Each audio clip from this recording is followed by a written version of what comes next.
பள்ளிக்கூடம் வந்து அதுக்கு அடுத்து கட்டின பள்ளிக்கூடம்.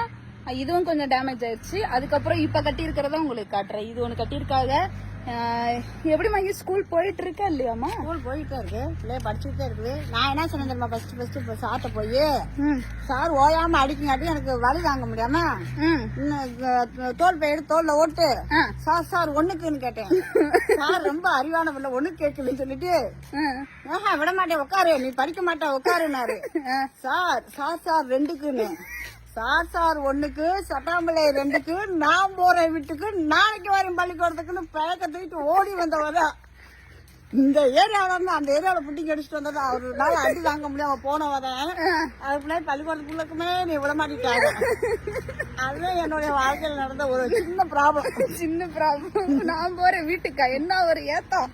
அன்னைக்கே எங்க அம்மாச்சி போட்டு அடி வெளுத்திருந்தா நேரம் படிச்சிருக்கோம். இது இப்போ கட்டியிருக்க பள்ளிக்கூடம். இதுதான் வந்து எனக்கு தெரிஞ்சு ஸ்கூல் போயிட்டு இருக்குன்னு நினைக்கிறேன். போயிட்டு இருக்கு.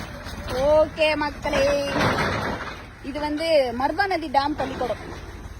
இங்க படிச்ச குழந்தைகள் இருக்கிறீர்கள் என்றால் எனக்கு தெரிஞ்சு நிறைய பேர் இருக்க வாய்ப்பு இல்ல. ஏன்னா இதெல்லாம் வந்து காட்டுக்குள்ள உள்ள பள்ளிக்கூடமா?